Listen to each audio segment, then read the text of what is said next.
Good morning.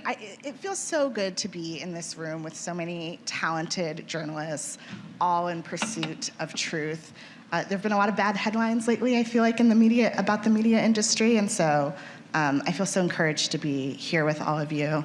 And yet, the tech reporter in me knows that the very concept of truth, what it is, how it's disseminated online, who actually believes it, is facing an unprecedented challenge with the rise of AI. And I think it has potential implications for our elections, our economies, our societies overall. And so I think luckily for us this morning, we have a top-notch panel of guests to dig into some of the implications. I'll briefly introduce them, and I'm sure they'll talk a little bit more about what they're going to be doing.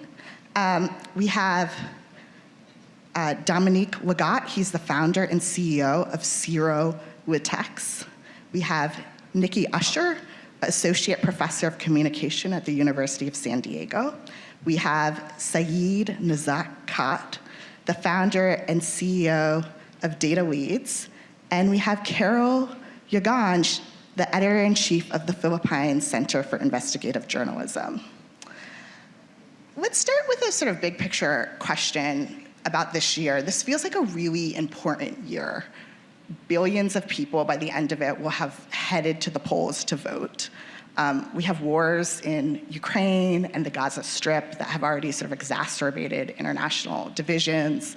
Economies around the world are still grappling with a post-pandemic reality. I wonder, from each of your varied perspectives, what you see is at stake when it comes to the health of our information system this year, and how do your respective positions and organizations, how are they tackling it? And how about I'll start with you, Dominic?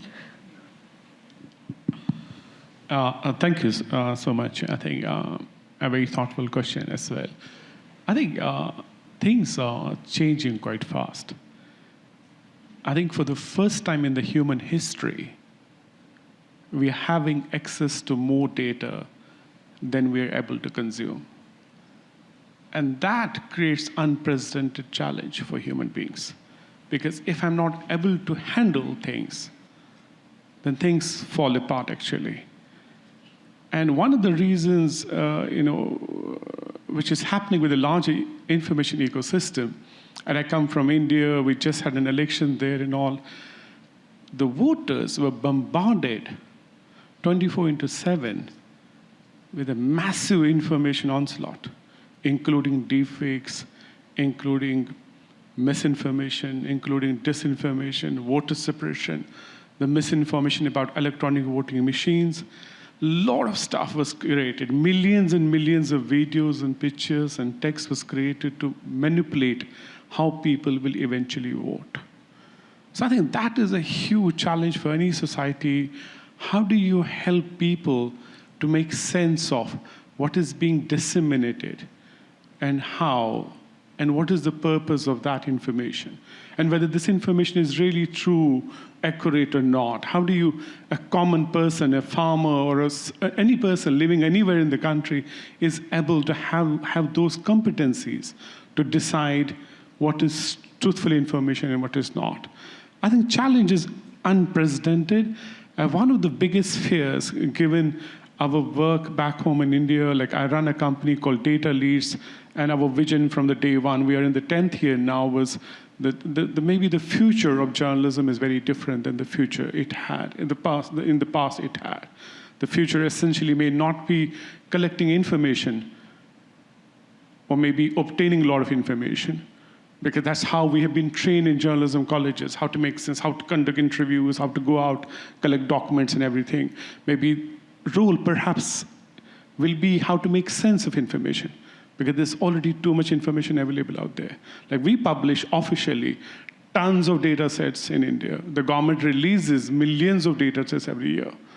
So I think some of the challenge and competencies for us is how do we help a community to build intelligence, you can say a better surveillance system for communities to understand what's happening so that they can question everything, and they can also be able to have competencies to distinguish what is truthful and what is harmful information. During elections, we saw a challenge of deepfakes as well for the first time in the Indian politics, Indian election. And it was challenged on two different fronts. One was a harmful content was created with the use of AI tools and techniques, but there was also a kind of a good use of technology by politicians, a widespread use by politicians to use AI for campaign building. Like parliamentarians were speaking in languages they don't know actually. We saw people using songs, campaign songs, using AI, which was never the case before.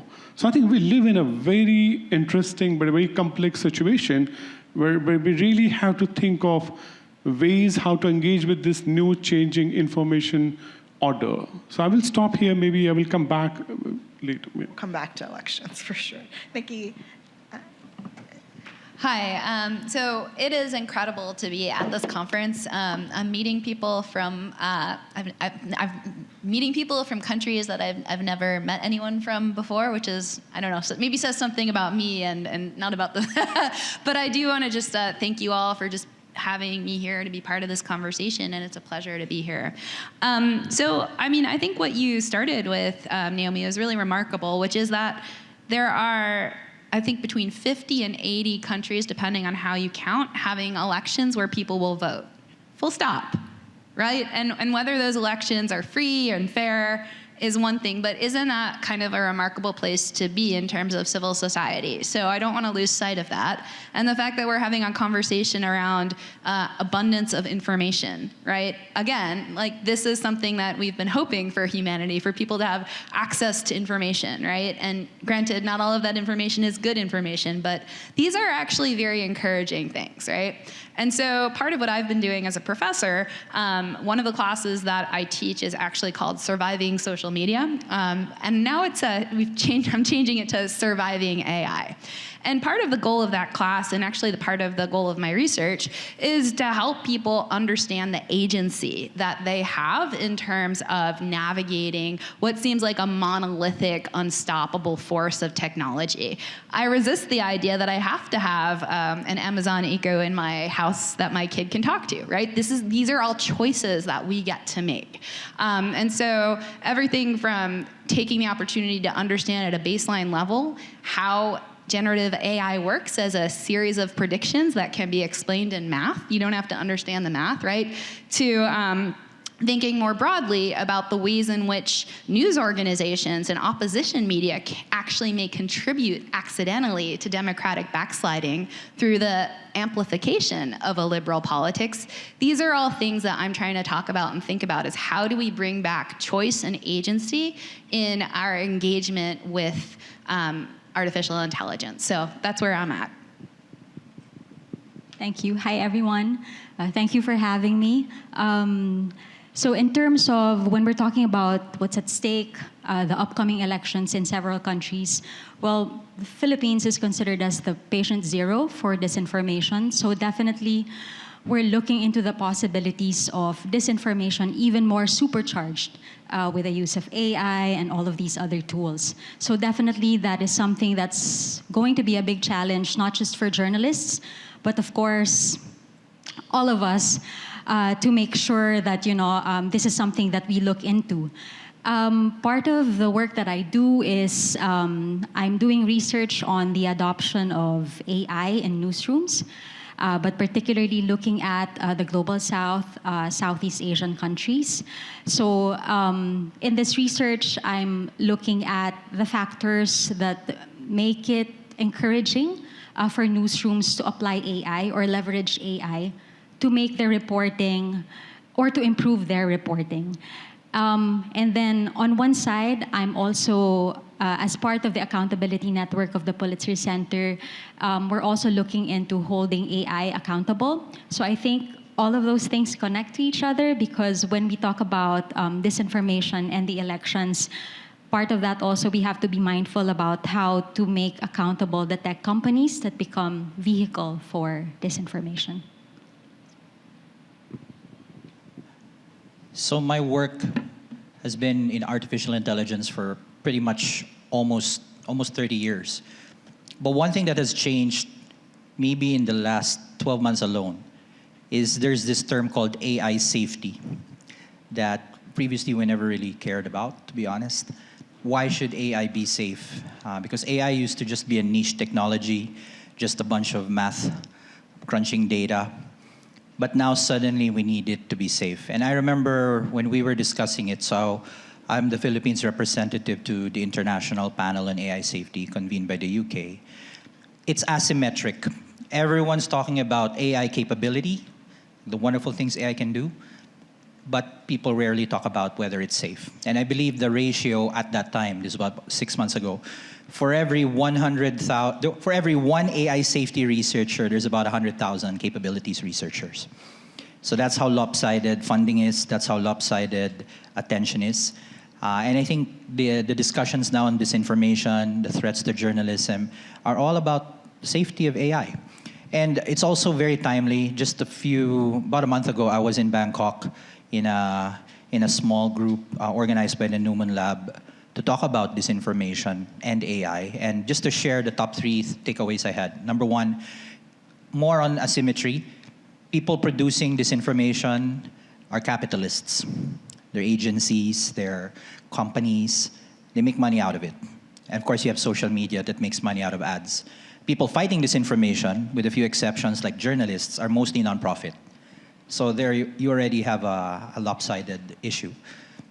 Anyone over 40, sorry to be ageist, will probably remember before the era of the internet, something people used to say about people who made wrong opinions are usually uninformed. They don't have access to information. And now we have access to every information. People are still saying interesting things online. So it was never about the volume of information, apparently. Now the issue is too much info, and some of that info is actually apparently fake. And then you add AI to that mix. You now have an automated way of generating misinformation. So people rarely say you are uninformed. Usually they say nowadays you are misinformed or you're disinformed. Fascinating, no? And that's why the culture that thrived in the era of uninformation, anyone over 40, we have to adjust to the to the environment of everyone below 40, which is all about too much info. And that's why all of our existing structures were built around gatekeeping information. Someone pointed out, last point, about asymmetry again. Proper news websites have paywalls. Fake news websites are free. How do we fix that? And we can't be giving news for free because companies need to survive. That problem has not been solved. I don't know if we can. But these are the asymmetries that we need to contend with. I'm definitely here for media companies surviving. I wonder, there was some evidence so far in the elections that have happened that AI has already affected them. But I think there is some widespread acknowledgement within the technology industry that adoption of AI by all the political actors that could have adopted it still has some room to grow. And Syed, I might start with you again. Can you talk a little bit about what some of your biggest fears are for how AI could disrupt political discourse? And for the rest of you, feel free to pipe in. No, sir, I think certainly. I was looking at, from the last couple of years of changes in the information ecosystem, particularly in Asia, with focus on India. And I think there's certainly a massive danger of en masse manipulation of our thinking. If we look at the campaigns and the elections, how people vote despite knowing that the candidate they're voting is not a nice candidate. He's a hateful guy, he can destroy society, he can destroy the future, but despite of that, they're voting. And it does not happen in a vacuum. So danger for democracy is absolutely there. I think it's just I think I can say insane collaboration which happened in India as a part of a massive project called Project Shakti. You can check it on our website as well. It's projectshakti.co.com, which is unprecedented collaboration where the newsrooms from across India, for the first time ever in India, collaborated to protect the information integrity during elections. The fact checkers, the technologists, and the news publishers. like almost 300 plus editors, journalists, and fact checkers for 4 complete months, 24/7 came together to protect elections, protect access to, like making sure that people have access to right information ahead of elections to decide who to vote and who not to vote. And you can see the difference of that collaboration, in the results eventually. Like people had some bit of information eventually, oh, this is not true, this is false and all. But the challenge, coming back to the question, the challenge of AI-driven content was certainly there. Like we, out of all the work we did, there were instances of videos which you absolutely couldn't figure out with any technology at the moment, whether they are true or not. Absolutely not. There was no technology. And given how how smart sometimes the American companies can be or European companies can be, they come with the solutions of we have the AI tool and this will help the problem and all. And we figured out they were useless tools, to be honest, to figure out anything with this technology. But then there was another lesson for us as well in this collaboration. Maybe perhaps we have solution in our own countries actually. One of the best deepfake tool, which can detect the deepfake tool, was not in the California, was not in the New York, was not in Germany. It was in the heart of India, a state called Rajasthan, where the team of technologists came together with a tool called ITSR, which is the finest tool at the moment available on deepfakes. And they also joined this collaboration. They said, no, we also want to support journalists in this endeavor. And they came and became part of this endeavor, the whole technology team. And their turnaround time was hardly 1 or 2 hours to verify a deepfake video. They were also expecting they will get a lot of deepfakes. They were actually expecting a couple of 100,000 deepfakes. But that didn't happen in the Indian election, which is another story, actually, which is also the story of the deepfake technology at the moment is mostly focused on English languages and not in the, in the regional language. Given elections happen in regional languages, the candidates go and do campaigning in the local languages. But I see certainly at the moment, again, if you have seen the deepfake videos which came around elections, Bangladesh, Sri Lanka, then most recently in India, it's almost impossible to verify them for a common person because not everyone can go to an AI scientist and technologist to verify those videos. So I think the challenge comes there. And one of the worst things which could happen to any society because of the fear, they will start even refusing accurate information as well. When a society is infested with a fear of anything, they start disbelieving everything. And that is the worst thing which could happen to any society. Because eventually, at the end of everything, you cannot have answers for every question. That's where the trust comes in. Sometimes you have to believe something which you're not sure of. And that is the amazing human capacity to do that. But when you start losing trust of anything, then that's an extremely bad situation for a humankind. So I want to maybe just push back on this a little bit, and which is what Naomi has asked. But I wonder if at this point, given the fact that we're in this state of information overload, whether the idea of informed democracy, informed reasoning, informed vote choice, rational decision making is really the right way of thinking about how people come to make sense of the world and how people participate in democracies, right? I think we are very easily blaming misinformation, information, artificial intelligence for underlying problems and pathologies that are structured into society itself, right? We aren't having a conversation right now. We are, sort of on the outside about inequality, racism, structural, like poverty, right? Environmental catastrophe we'll talk more about tomorrow. But so on some level, information is just kind of the buzz, but the root causes are sort of our social identities and the social structures that we're in. So it's too easy to think about if we fix information, we fix the problem, because the problem is rooted in all of us and sort of the social structure that we have. So that's just something I kind of wanted to push back against. And I also really think that at a time when a lot of the discourse is being sort of like the rise of populism is in part fueled by a rejection of elites. And there's a real danger in constantly having this rhetoric, we need to make sure the people have the right information. right? That is sort of like an oppositional, we are better, that drives that sort of resentment. So I think we need to be thinking much more critically about how to meet people where they are and how to recognize sort of the identities and experiences and capacities of ordinary people to make decisions that we may not like, right?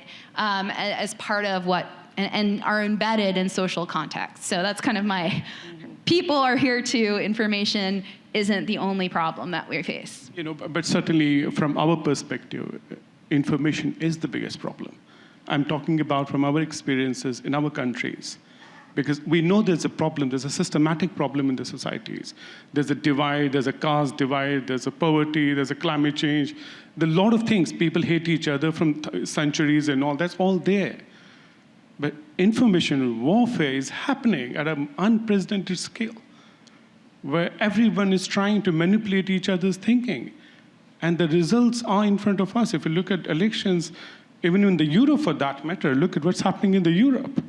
How come so smart people, having best possible education and everything, why are they now going in a direction which is really, really fearful for the rest of the world? Like if Europe goes that way, and what's happening in Europe is such a setback to the global movement for democracies. If you stop your borders today because you're getting more immigrants, and the whole campaign is built on that, thousands of speeches and videos are created to manipulate people thinking that we need to stop our borders because we don't want more migrants in this country. That is creating a situation which is anti-globalization then you're not part of the global, so that's what Britain eventually said, we don't want to be part of the system. Then the China will say, we have a better solution than the Europe, please follow us. So I think the information is fundamentally a major issue when we are dealing with the society, because you can deal with anything else, health, everything, all the things there. Because all the decisions you're taking them on the basis of information. Because you believe Muslims are bad, you believe Muslims are like, all the Muslims are terrorists. That information is given to you 24/7. And that creates a narrative which eventually becomes bigger than anything else. If I may add, I think what Nikki said is a good reminder of keeping in mind, the structural inequalities also, and especially when we talk about AI and disinformation, how it intersects with systems of discrimination and disadvantage, which brings me to also why it's also important for us to look at the regulation part when we talk about elections and having even more unfair elections in the coming years. So I think, just bringing up the fact that a lot of regulatory systems haven't really caught up with, let's say, campaign finance rules. So making sure that it's there's going to be like a fair play, or the access to resources would be fair among different candidates. Can I toss a grenade into the mix? So Please do. got a couple. So I want to remind people of something that bothers me for a long time about what is truth, what is fact, because that's the title, The Future of Facts.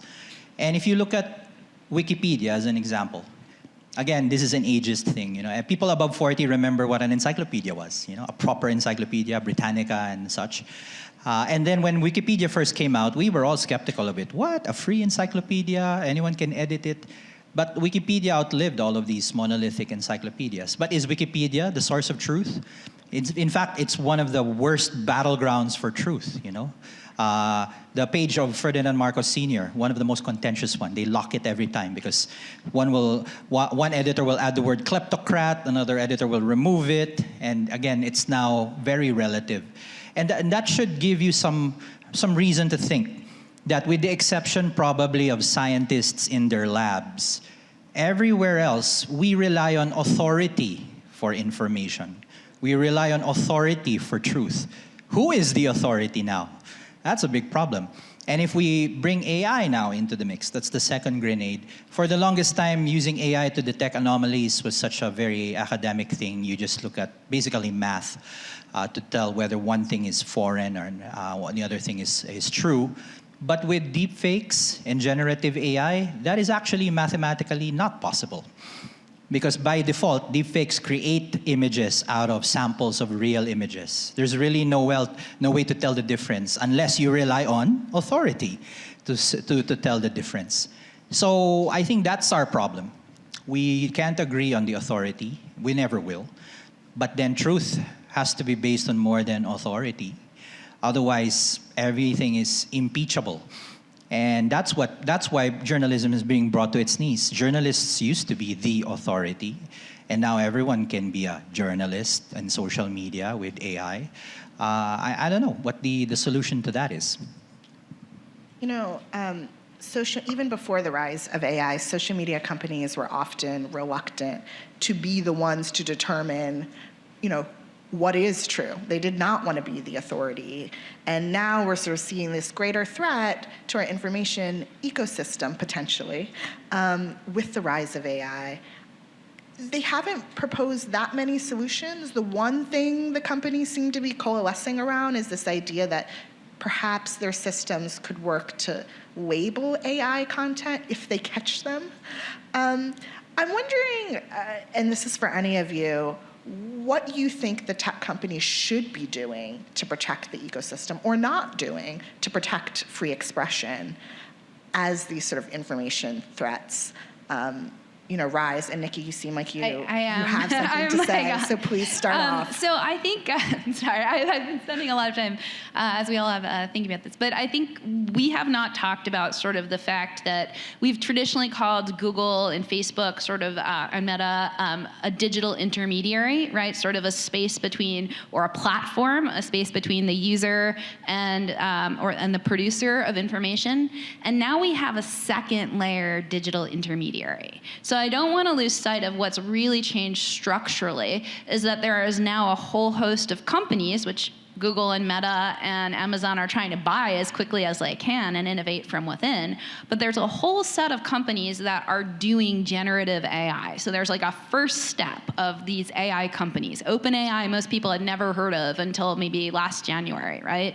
And then there's a second layer of digital intermediary, which is now the platform. So now we're not just talking about one tech company where people are posting videos, but we're talking about another layer of tech companies where people are creating those videos. And so when we think about a regulatory framework, when we think about interventions, we need to realize there's sort of this additional step that's kind of gotten in the way, right? And so I think that's sort of what I really wanted to bring to bear.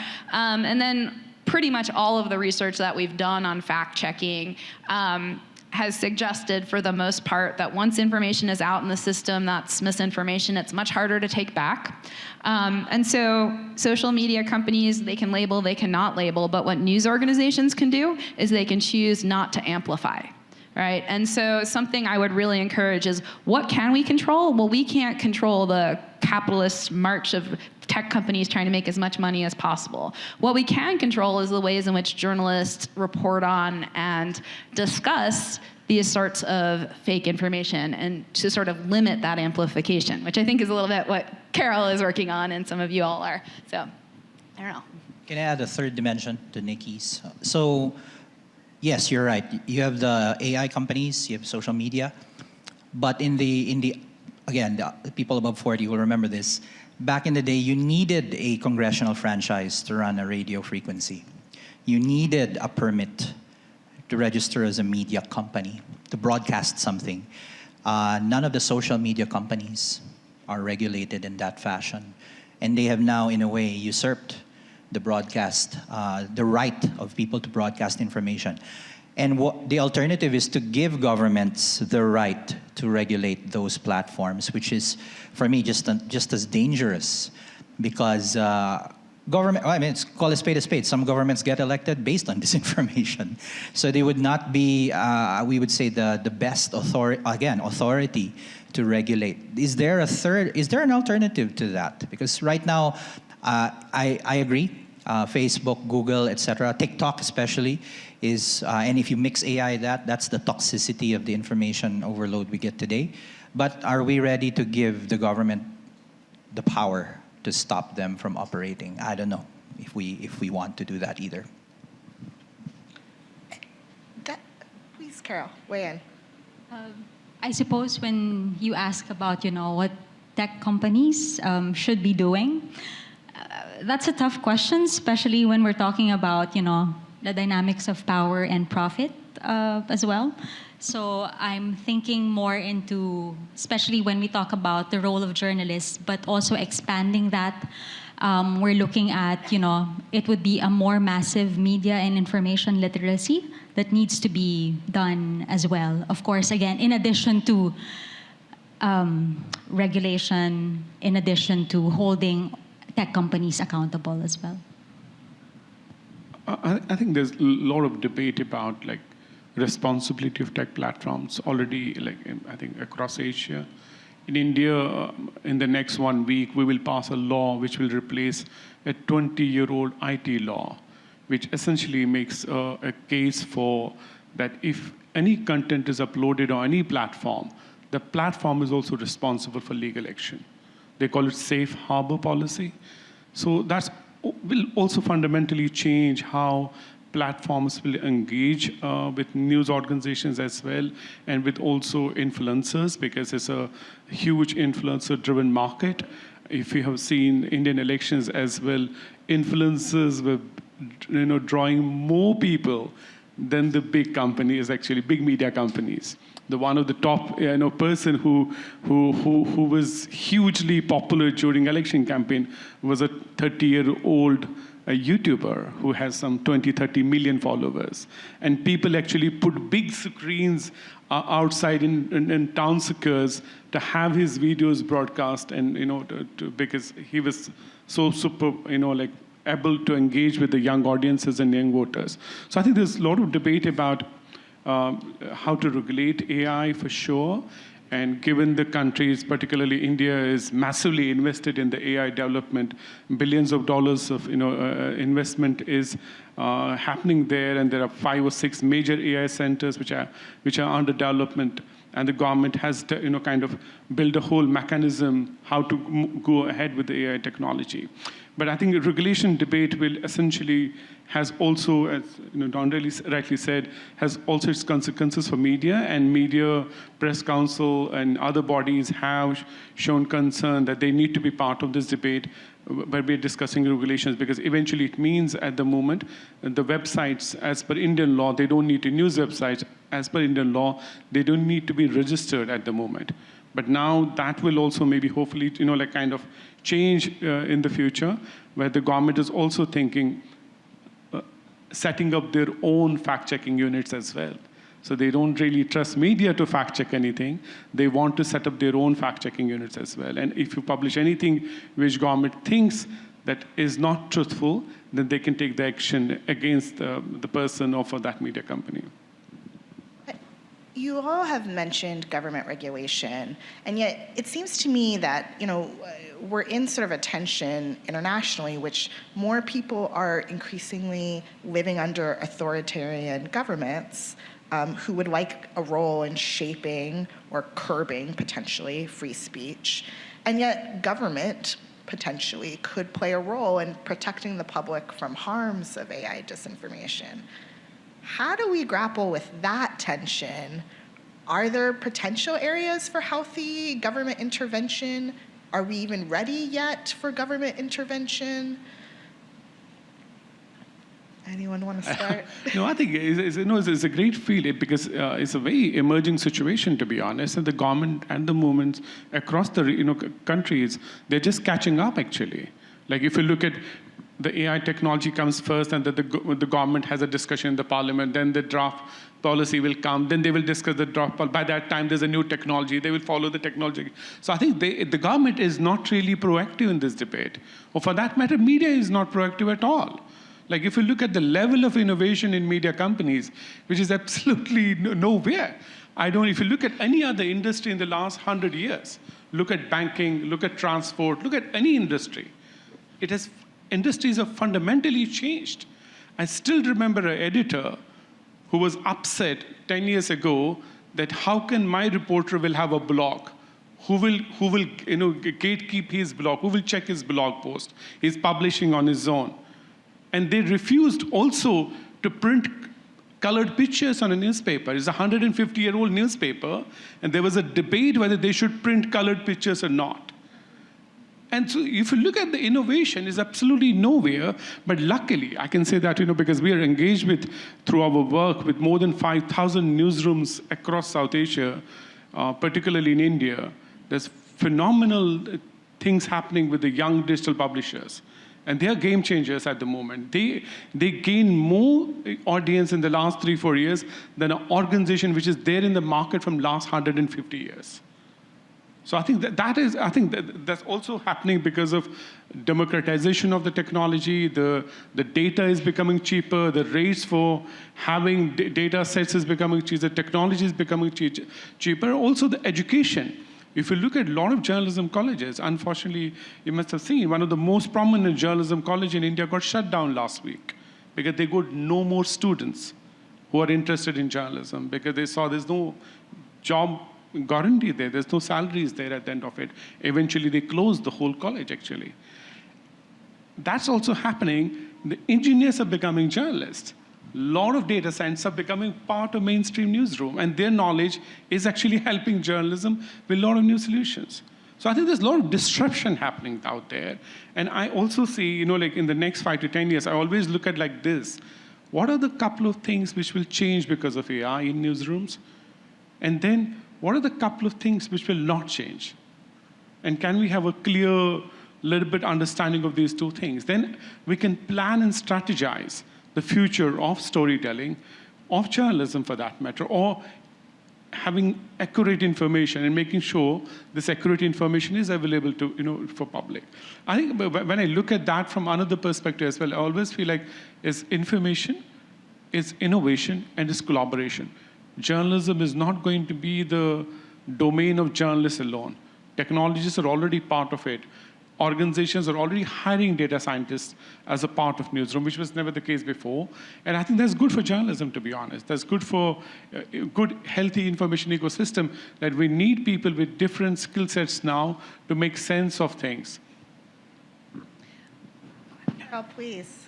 So this is actually a very common question that we come up with the Accountability Network, with the Pulitzer Center. So my co-fellows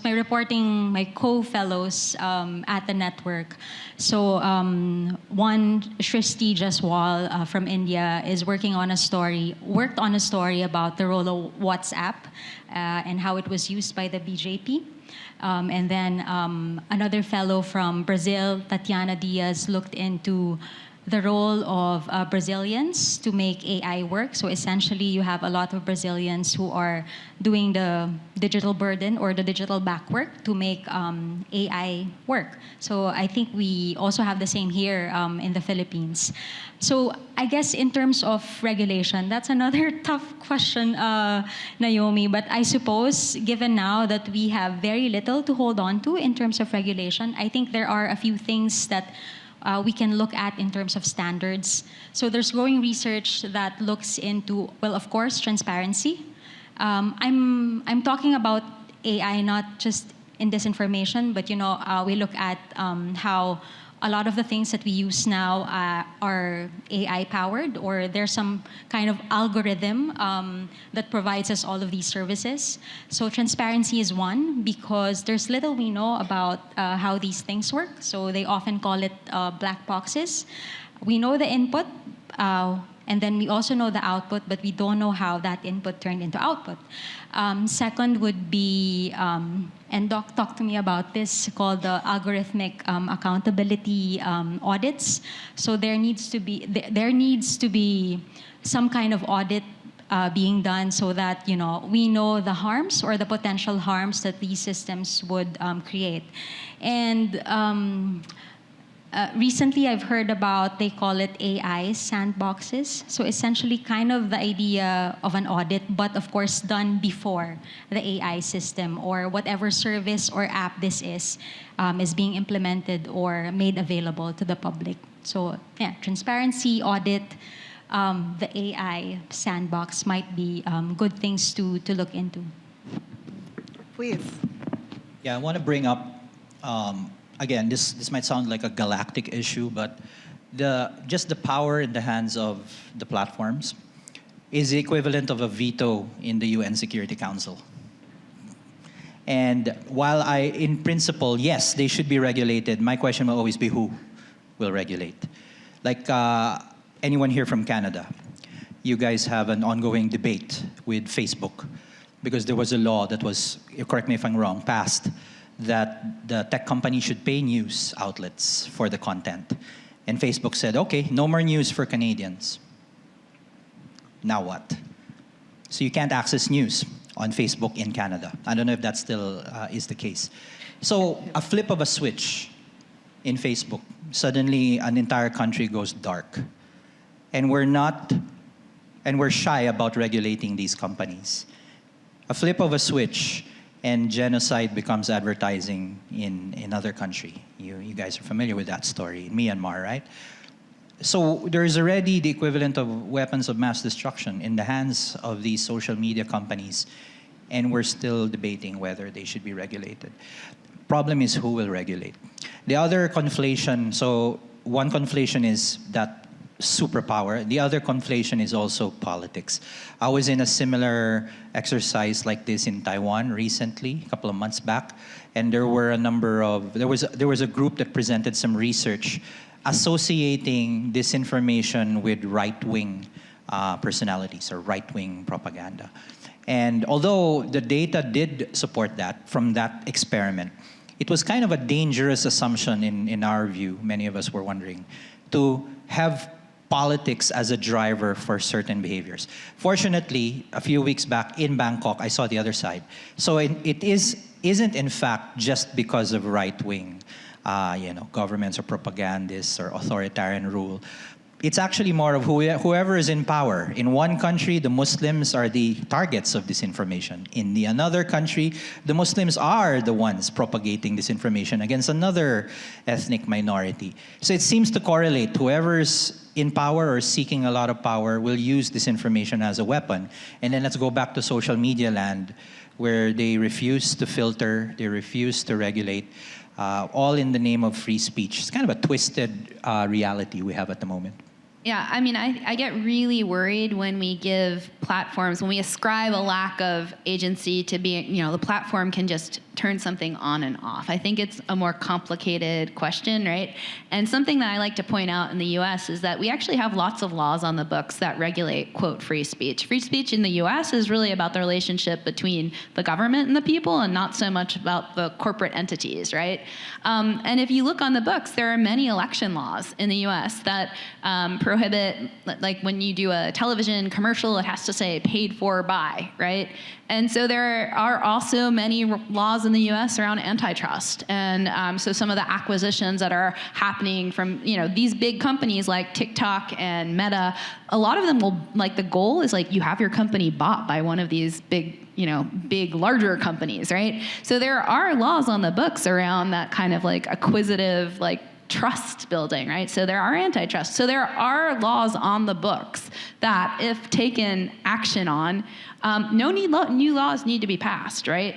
But something we haven't talked about yet is sort of the role of data privacy, which I think is really important, right? Because so much of the financial so much of the corporate greed is really about collecting our data, right? And we have not figured out how to regain the sort of monetization of our data back to us. And so that's one thing I think we really need to think about is the attention economy is being given away to platforms for free without us adequately figuring out how much that costs. And I think that is a really important intervention. Can we start to tax some of these companies for taking our attention for free, right?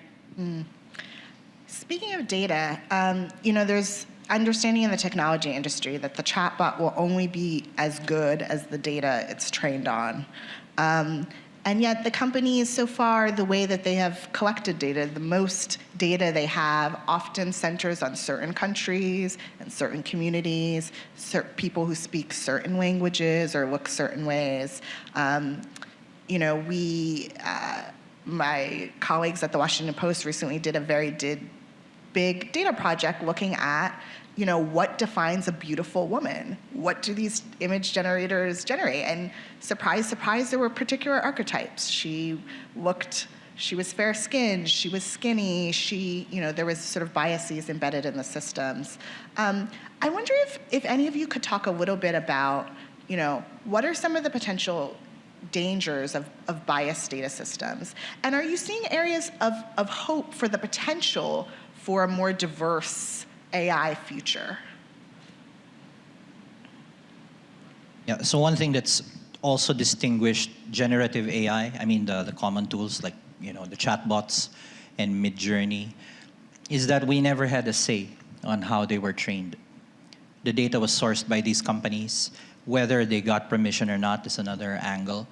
But unlike the old era of AI, your model is about as good as the data you train it on. So you gather your own data, you ensure that it's free of, and it's actually it's a nuance as well to, we need a better way of talking about bias, because bias is the essence of AI. If it did not detect bias, then it would not work. I guess where it's now falling apart is, number one, we didn't have any say in how that bias was gathered, and second, if the bias in a data set is not actually reflective of reality. Like I'll bring up Google Gemini recently.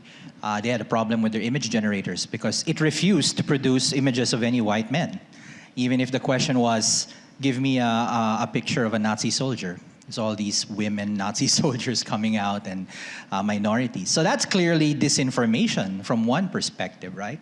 All in the name of you know, balancing diversity. So that's also another problem. We have the data bias on the one hand, but then if you put guardrails, quote unquote guardrails, you're now suffering potentially a bias on the other hand. And I think what used to be given to everyone else is the power to source your own data, prepare your own model. Now we're dependent on these models where we had never had any control over that. And it's now up to the audience, it's now up to the user to kind of compensate for that bias. I think that needs to be addressed directly. And one area of emerging research is maybe we don't need large language models. Maybe small language models are better. You don't need the entirety of Reddit to write a decent sentence, but somehow that was the approach that these companies took. Maybe an early stage, but maybe later AI should be smaller. Maybe we could also explore, there's been a lot of discussion of having homegrown AI tools, because at the moment we're essentially at the mercy of, you know, whatever tool we're using now. And as you mentioned, these are trained on data that might not necessarily address maybe the needs. So for example, in a previous conversation with a journalist from Indonesia, from Tempo, he asked ChatGPT something about mining in a part of Indonesia, and then he was surprised because what turned up seemed like the story that he wrote. So there isn't much, you know, like. So what he was saying essentially is that there isn't benefit for him because it's trained on our data, but data that I already have access to, or data that I actually created. So again, going back to the idea of homegrown AI tools or AI systems, perhaps again, maybe, you know, related to what Doc mentioned, that it doesn't have to be large data, but maybe specific to the needs of, let's say, journalists or a specific group. I think also it could be quite decentralized that way. Like I look at it's like a AI fireflies. It's not going to be a one single source of who will control the whole world, but there will be different initiatives at different level in the future where maybe perhaps there will be a lot of regional solutions to the lot of problems we're looking at AI. Like with our experience of Indian election, the best tool which was able to detect disinformation was developed by Indian scientists.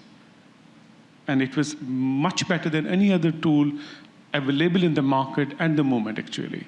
And those technologies were also like not really in Delhi and big cities, but in just like a small town called Jodhpur in Rajasthan, which is like a desert of India. And then these a bunch of AI professors sat together for 7-8 months, did brainstorming, and came up with a tool which became, at the moment, one of the best. Its rating is much better. It's able to give a kind of a proper report at the end of how they are also giving the score of, like whether this content is accurate or not. Because the problem with a lot of newspapers was, is an interesting thing. The problem with a lot of newspapers was not really to figure out whether this video is fake or whether it is true. They knew this is fake. But the question was, how are they going to publish it and explaining audiences that this is fake? Because they need to have some justification. So what the company did, what the scientists did actually, they actually provided them the description why they believe this video is fake, looking at features and other things and all, and giving them some description, which actually they just copy-pasted from the scientists and just used it at least to give people confidence that this is fake, and because of these scientists to work on it, and they have these 3 reasons to believe this is fake. So that really worked well. So I look at, I look at, because our languages are so big, like one state in India, like Uttar Pradesh, is 4 times than Germany, and that's a one state. So imagine how big. And so we look at languages also are very diverse. One of the things we observed in the last 5-6 years, and you will be surprised by it, the misinformation which circulates in English is very different from the misinformation which circulates, say, for example, in Hindi, or Bhojpuri, or in Urdu, or in Tamil. Like a lot of misinformation in India about elections was not in election speeches. It was in election campaign songs. The hate was not in speeches, it was in songs. And nobody paid attention to songs because the whole attention was on the speeches. And nobody was looking, actually. The songs, the campaign songs are getting millions of hits on social media. People have kept them as ringtones. And when people started figuring it out, that there's a huge hate speech and misinformation happening on election songs, then platforms naturally started removing not 1, not 2, but thousands of videos from different, like whether that was Meta or other platforms. They started removing those things. So I think there are a lot of nuances. It's not really like I think that a company based in California will have solution for the whole world. I think organizations have to think of solutions which are quite, which have a context. Because, for example, if you look at Pakistan, look at the misinformation during COVID. And the vaccines was very different than the misinformation maybe in other countries. And there was a history behind that. Why people actually consumed misinformation about vaccines so easily in a particular place in Pakistan than elsewhere? Because there was a history of that place. Because vaccination was used by CIA as a part of their, in a tracking system to reach Osama bin Laden at that time. So naturally, whosoever came with the vaccine to that place, people refused to go for vaccination. That's why you're seeing, if you look at Afghanistan, Pakistan, you're still seeing polio is still a major disease, actually, in that region, because it's very hard to convince parents to go for vaccination or go for polio drops. Because they feel like, oh, no, this is somebody is profiling them or somebody is trying to track their data. Yeah. Can I bring up something I just realized? No, this is more foundational, and maybe this is something journalists, this group can attest. Just getting more algorithmic transparency is a big deal. One of my favorite, you guys can try this now, ChatGPT questions. Ask ChatGPT how many R's there are in strawberry. Have you seen that? It'll never get it right. It'll get it right and it'll get it wrong. And people were wondering, wow, these things are passing bar exams and they can't count letters. And it's because at the algorithmic level, the way these transformers work, they actually don't tokenize by letter. At the bare minimum, it's by word. So somehow it's actually trying to figure out what an R is and it doesn't get it right half the time. Another example, we talk about social media engagement. So, you know, on Facebook, you've got the thumbs up, the heart, the haha, and the angry emoji. At an algorithmic level, they're all identical. Facebook does not distinguish. They just give you many options to engage. But at an algorithmic level, it doesn't matter whether it's a negative engagement or a positive engagement. Engagement is engagement. And maybe the crux of this is algorithms don't know what true or false really is. And I feel that that's really foundational to the problem we've got today. Well, and I think that that's, again, begs the point of giving people at least some understanding of how algorithms work and understanding that this is math and it is predictions, and mathematical predictions seem like they're always going to be right because they're math, but they're also predictions, which are by their very nature predictive, right? So I think one of the things, like, I'm not particularly confident in algorithmic transparency, mostly because I've sat in these sorts of rooms and asked Google or Meta, you know, can you tell us more about your algorithm? And they say, well, you see what your results are, so that tells you everything you need to know. But I do think that having people understand how to kind of reverse engineer the content that they're getting algorithmically is extremely helpful. So I'll give you an example. When I use AI to format my citations for bibliographies, which I hate doing, it will make, sometimes I have to change the first letter to a full name. By and large, that full name for an academic article is almost invariably male, right? And then invariably like Anglo-coded, right? I know, because I study AI, that this is wrong, right? Especially for authors I cite a lot, right? So helping people understand sort of the implicit biases that are coming into their results is, I think, really, really important. And understanding sort of at the very sort of top level, like, what that algorithm is just math, right? It's an equation. And that's scary because some people see equations and they freak out, right? But there is a mode of resistance that begins at the individual level. And I hate this idea of thinking people can be so easily manipulated when the choices that we make are very intentional. So I think that those are two really important things to keep in mind. Okay, we're gonna pivot to questions soon, but before, so be thinking about them.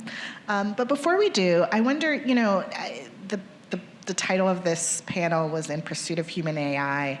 I'd like to think, and maybe I'm biased, that if we're going to, as a society, pursue AI humanely, that media and journalism will play a critical role in that. Could each of you talk about some of your, put your reporter hat on and talk about some of your unanswered questions about the rise of AI? What do you still want to know? What are some of the major sort of reporting targets about where this technology is heading, or what impact it could have in society that media organizations and journalists should be paying close attention to? Dominic, you want to start? Yeah, for me, topmost in my mind is when you talk to the happy crowd about AI, they talk about productivity, creativity. So ultimately, it's going to come down to lower costs, you know, and that's where the jobs discussion comes in, maybe higher revenue. So I think there's this, I guess, monolithic pursuit of better profits, more sustainability, and we're all encouraging journalists to jump aboard, but not as much discussion on kind of the downstream impacts. And it's so almost as if we're willing to tolerate the risks of the AI because we want the promise of, you know, better performance. And that's, for me, the topmost question in my mind. Because right now, I don't know how many people have actually reaped the rewards, other than the manufacturers of the AI themselves or the social media. But at kind of everyone else, I don't know how many companies have actually realized those profits to the point that we're still willing to, you know, let all of the bad stuff happen. For me, that's my gut right now. How long do we let that situation persist? Karol? Okay. No, I feel like as someone who runs a company, who runs a network, and works across industry, in a journalism, media, little bit tech in our part of the world. I think my challenge, to be honest, all the time is whether the risk of AI will stop me from innovating or embracing the change. And it's a very strong component, because if I'm fearful of future, how will I prepare better for future then, actually? AI, of course, there's a component of mis and disinformation and all that, but we're already using it. Irene was saying earlier, we are already using technology across the newsrooms, actually. Like a Google tool called Pinpoint can help me to read a document in 5 minutes, 200,000-page document in 5 minutes. The tool can help me to transcribe a video of 2 hours in 2 minutes. It can translate into different languages. I don't need to do. So we're anyway using a lot of technology already, even against the deepfakes as well. It's a tech solution against the tech problem. And the conversations we're having in newsroom, first, I think the transparency question, that a lot of news leaders do not really know what's happening. And they're trying to understand what's happening. And that's also the reason, because there's no transparency in the market, how things are happening, actually, who is taking decision, how these things work and not work, why particular feed goes up and down, and how, when they changed the, Meta recently stopped crowdsource. All these, things, when they happen, there's no visibility, no transparency, future is uncertain, market pressure is there, political environment is not there. So for a media to sustain this is a very, you can say, tough situation. And we have a top media company, and the CEO of that says, nothing fails the way media fails. Absolutely, across the region. So I think the challenge is, the problem it creates for us is the fear of future. And how do you deal with that fear, actually? How do you build future media companies which are sustainable, which are serving public, and also embracing technologies? I'm completely, personally, I feel like the technologies are going to be part of our life, for sure. It's a question of how to make sure that they are safe, secure, and we are responsibly using, and they are built in a way that they can't be, maybe to, at maximum level, not being misused against human beings. For me, as wearing my journalist hat, I suppose I would like to look at maybe, how we'd be able to move the needle towards reporting AI with an accountability lens. So we go beyond the doom and gloom and also the hype, which I think defined much of the reporting the past few years. At the same time, when we talk about looking at it with an accountability lens, looking at how it is built, how it is funded, how it impacts people, and how it harms people. I guess. So I don't wear a journalist hat anymore, so thank you all for wearing those hats. But something I really feel there's a disconnect between is the environmental cost of generative AI and the sort of technological innovation. And I don't think we have a good grasp. It's sort of like, the cloud just floats in the sky. It's not server towers, right? How much energy is required, how much cost there is to the environment to do the computational power that's required. And so I'd love for you all to start connecting the dots between kind of the climate emergency and also sort of the vast amount of resources that all of this advancing computing is gonna take. So I'd love if you could get on that, that'd be great. A good tip. Okay, I think we have some time left for questions. So if people can start coming to the mic, and feel free to direct your questions to either a specific panelist or to all of them. Yes, please begin. Thank you so much. Nikki, as a journalism educator, you mentioned your challenge to limit the amplification of misinformation. What are your tips for journalists, particularly journalists in low-resource newsrooms? Yeah, so I think one of the problems that journalists in low-resource newsrooms face is that they feel like they need to keep up with the big newsrooms, right? So I think there's this sense of, you don't have to be there for every story, first of all.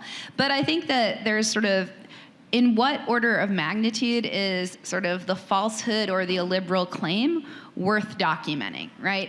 Is it just a sort of small comment by a politician known for their radical misstatements that just kind of is the story of the day? Or is there something that's being articulated that's actually really problematic for some larger social action? For example, misinformation around when the polls close, right, for voting in an election. That seems like a piece of misinformation worth correcting. But some of the research I've been doing is the ways in which mainstream news organizations and opposition news media can actually build and enhance the power and reputation of some of these bad actors. And so the question I would put to sort of low resource newsrooms is, what is the best way to reach your audiences with information that's gonna help them make better choices, but not just better choices, like be more aware of the challenges that are out there specific to their communities. So meet the audiences where they are. Thank you. Hi, I have a question about how we can fund the small tinkerers. So all of you were talking about things like, Doug, you're talking about small language models. Karol, you're talking about how do we report beyond the doom and gloom and the hype. And Nikki, you were talking about how we can get people to think about reverse engineering these things so they can have a better understanding of it. And a lot of that, I think, boils down to getting hands-on with the technology itself. That right now there are open source, smaller versions of these LLMs available that you can download and run on your laptop, and it's quite easy to actually get a hold on. And I think a lot of the innovation is coming from these lone hackers, these technologists. For example, Doc was talking about the conference that we were at in Bangkok, and we met this wonderful queer hacker from rural India that was building a detection for a hate speech algorithm in their local languages. So there are all these people kind of like hacking in their little garages, but they're kind of very unknown, right? So how do we as an industry look for these kind of people and fund them and encourage them and encourage more people to tinker like they do? Yeah, I'll just react by saying we normally have a bias when we talk about regulation on punishing abuse. Certainly we need to do that. But there isn't enough discussion on how we can encourage R&D, encourage innovation. I mean, I'm working closely with the Philippine Committee on IT, who are looking to deliberate on an AI bill. And again, true to form, it's all about don't do this, don't do that, you're gonna go to jail. But not enough, where's the incentives, where are the grants? And I think that's certainly something a global community like this can do. Like, we should incentivize, that hacker in India we met. And the word hacker, in a positive sense, not the cybersecurity hackers. That's my immediate reaction.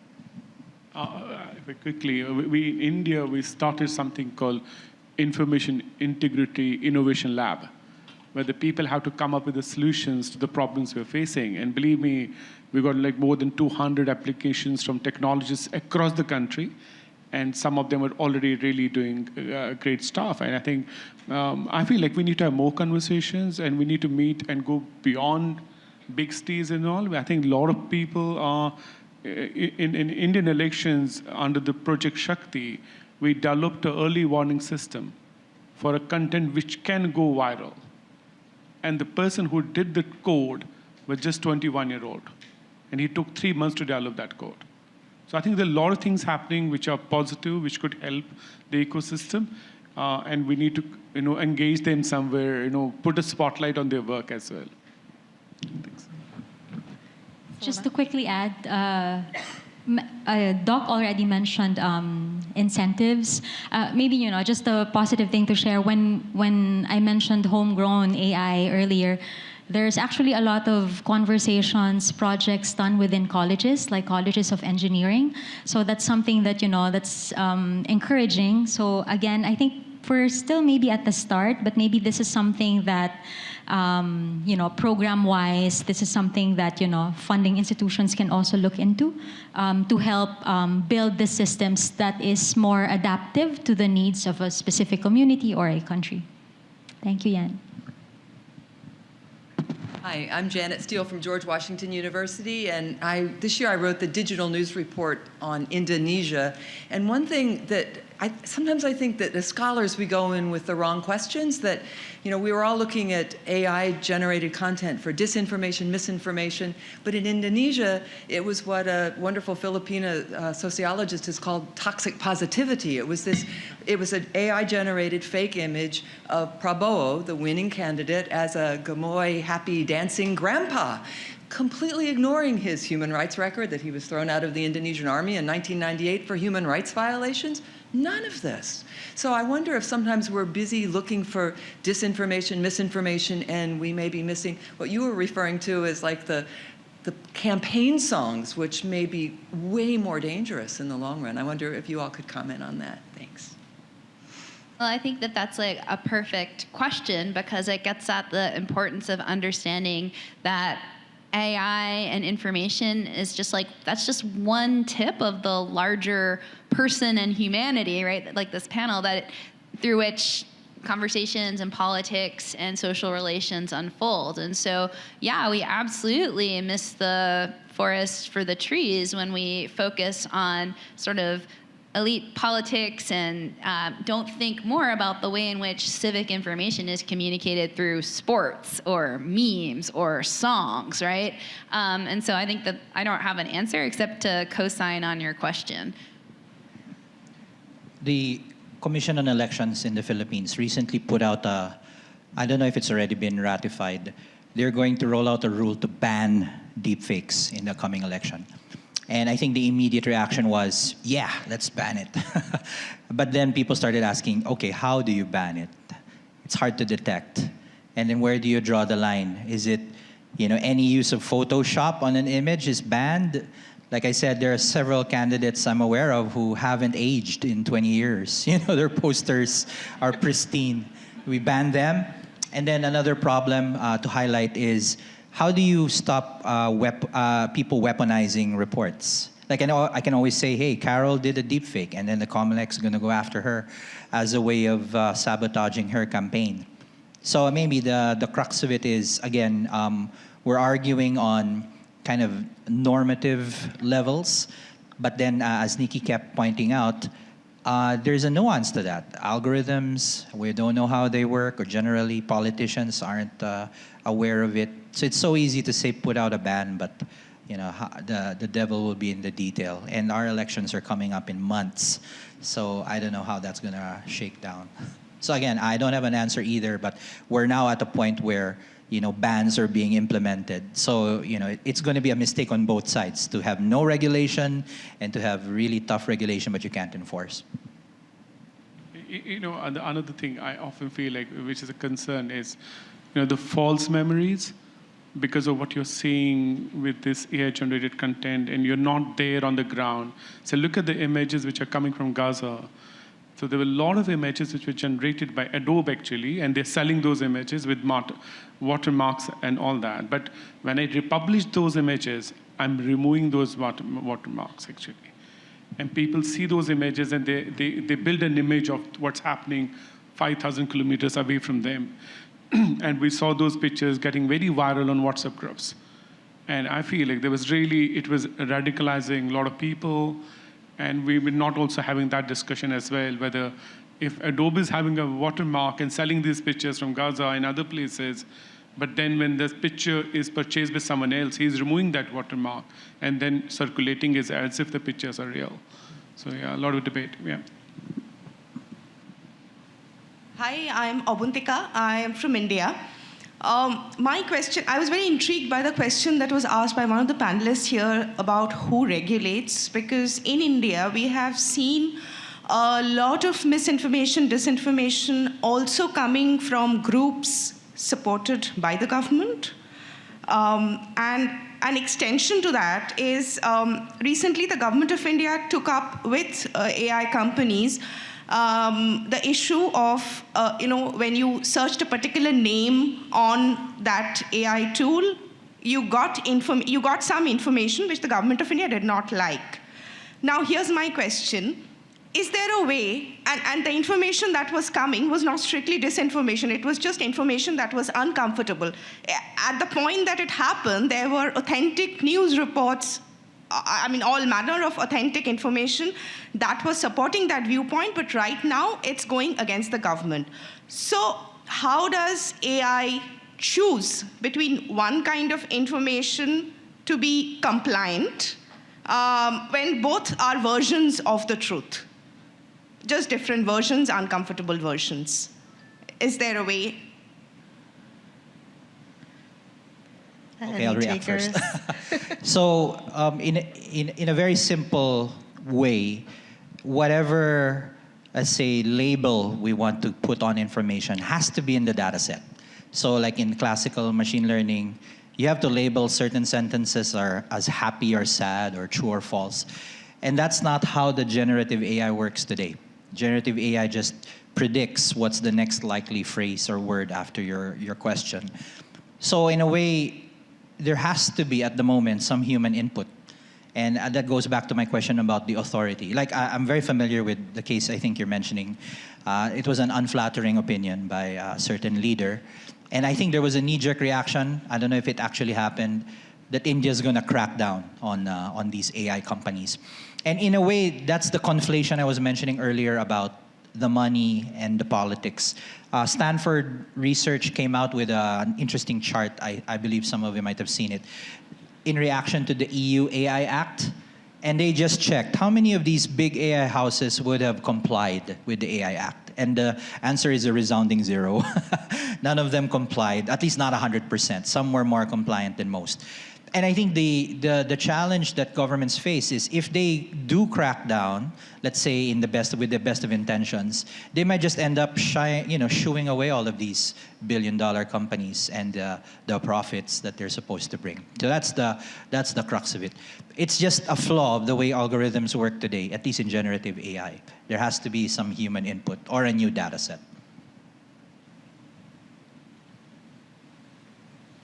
Hey, you guys. I'm going to step into a bit of a minefield for newsrooms, but I think that it's in that space that we can maybe start to answer the questions that have been raised here today. I mentioned earlier that I've been on the internet for almost as long as it's been there, and had the dubious pleasure of dealing with the first generation of internet trolls. And I wrote this treatise many years ago on being right. That was the title, was On Being Right. And how we thought that explanation was the answer to misbehavior in online groups. And that was effectively the death of Usenet, which was the social media of its age. It was people just trying to explain and just being, shouted down by fart jokes, basically, or much, much more malicious versions of that. A friend of mine came to me after I wrote that essay and said, Martin Luther King never, ever tried to argue about, the facts. He just said, what you're doing is wrong. And so he relied almost entirely on morality to make the story, because everybody knew that oppression is wrong. Everybody knows that's wrong. It's just they find ways to rationalize and to accept it. Newsrooms don't like to say what's right and wrong. We don't like to be overtly moral because there are competing moralities and there are innumerable pitfalls along the way. But if we can't espouse a certain set of fundamental values, then the pathologies that Nikki, you mentioned, become, there are people basically who are willing to jump into that space and very, very happy to espouse, particular moralities or at least the appearance of them. Can newsrooms find a useful way to express fundamental values and to use those values to address the challenges that they're facing with generative AI especially? Nikki, you want to take that? Yeah, so thank you. I feel like this is a great question because it's an example of the agency that we have in order to kind of help direct the conversation on the future of AI, right? And so news organizations, I think what's interesting is that I would disagree with you. I do think that there are ways in which news organizations serve as the conscience of a public. In fact, I'm looking at heroes in this room who have been that conscience by putting forward a moral order that putting people in jail for what they say or who they are is a real problem, right? Who each day live the fight of just by doing journalism, they are making sort of a definitive, ethical, moral claim to the importance of telling the truth. So I would push back against that assumption or even that statement that news organizations don't do morality. Now, if we're thinking about sort of, and I think even in sort of objective, like, you know, Anglo-Western newsrooms, there's still sort of latent moral truths, like abuse of children, wrong, right? Misuse of government funds, wrong, right? But the issue is when news organizations try to avoid that claims of morality, which they are ultimately implicitly making. And I've spent a lot of time studying the New York Times. I can go on and on about their positionality with respect to this. But we're starting to see the emergence of news organizations that are unwilling to back down from affirmatively supporting democracy. Right? And saying that people who are threats to democracy, legislation that are threats to democracy, coming out and being proactive in that. So I think sort of the agency to create sort of a moral foundation that reflects the cultures that we're in is probably the strongest starting point for any news organization at this point in time. Okay, I think we're in like rapid fire mode. So if you can share your question as concisely as you can, that would be great. Sure. Bang Xiao from ABC News Australia. It's a question about newsroom culture. When discussing Humane AI, there are concerns that existing issues in newsrooms, such as lack of nuanced news judgment, racism, and gender imbalance in coverage could be perpetuated by AI systems. How could the pursuit of Humane AI challenge these problems, or conversely, how might it reinforce them within our newsrooms? Thanks.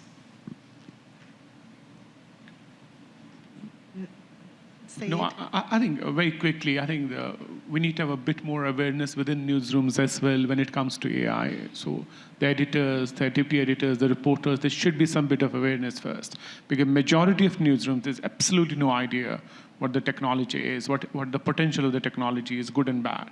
So I think a basic AI literacy for newsrooms is also something fundamental before they go into any direction, how to use it for their different reporting or news gathering or news dissemination. Just quickly, I think it's important for us to maybe stop anthropomorphizing AI and see it more of a tool.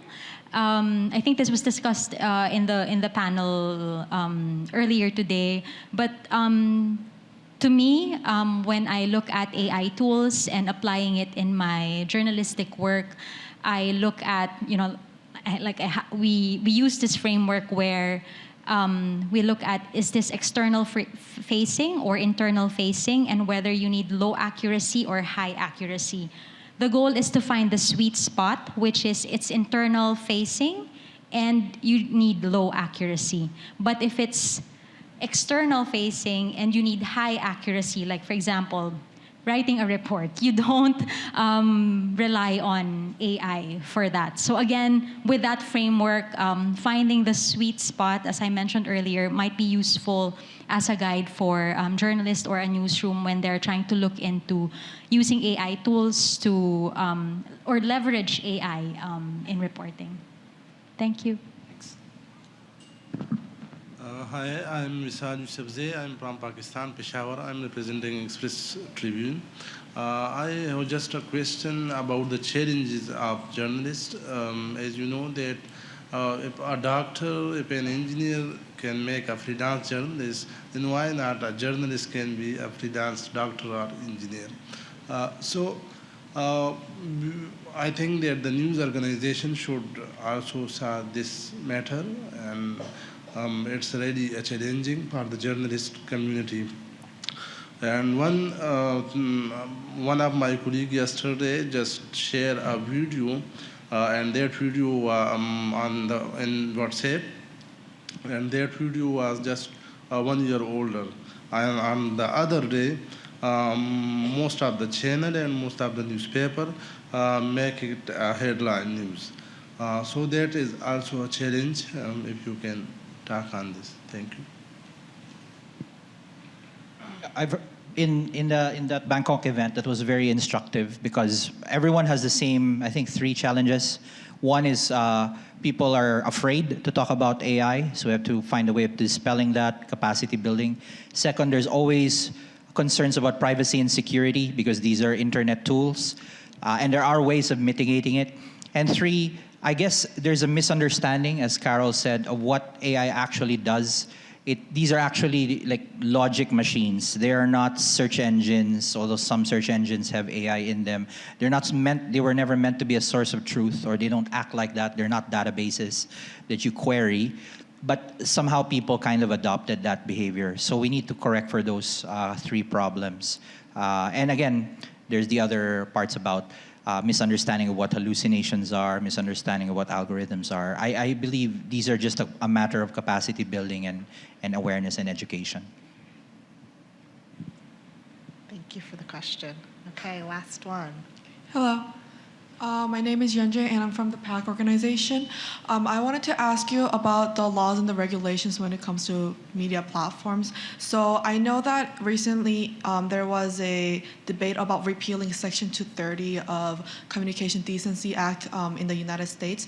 And what was happening was that when we are censoring, or when we're trying to censor the when we're trying to make the platforms accountable for certain bad information, and because we're making them accountable, the platforms were kind of letting the bad information kind of leak out.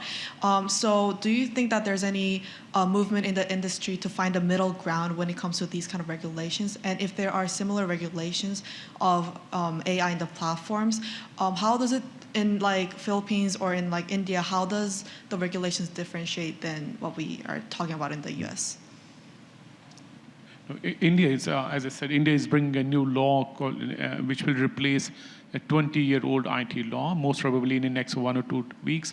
The key thing is essentially about deepfakes and how to regulate AI. And one of the major focus of the deal is that they want to remove the safe harbor policy, which means like if anything is uploaded on a platform, the platform is equally responsible. And there's a lot of debate about that with the media as well. It also means what it means for the media companies as well. There was not too much debate about that bill, to be honest, outside the parliament, because that's because of the situation back home in the country. But I think the bill is there, and most probably it could be passed, and which could certainly have a ramification also on the platforms. You must have seen that many tech platforms also started recruiting senior level leadership in different countries now, addressing these challenges. During the election time as well, there was a 24-hour notice period kind of thing from the election commissions that if they see something which is harmful, which could mislead voters, they need to remove that content within 24 hours. And because of that, thousands of videos, pictures were removed from different social media platforms in the 3 months ahead of the elections.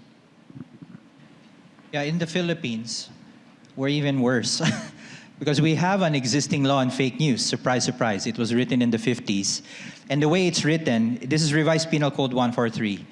If you write anything that is potentially harmful to the state, that's fake news. So it's censorship under a different name. And funny enough, well, it's not really funny, but the government has been saying they were going to crack down on fake news. And I suddenly remembered, wait a minute, there's that 1950s law.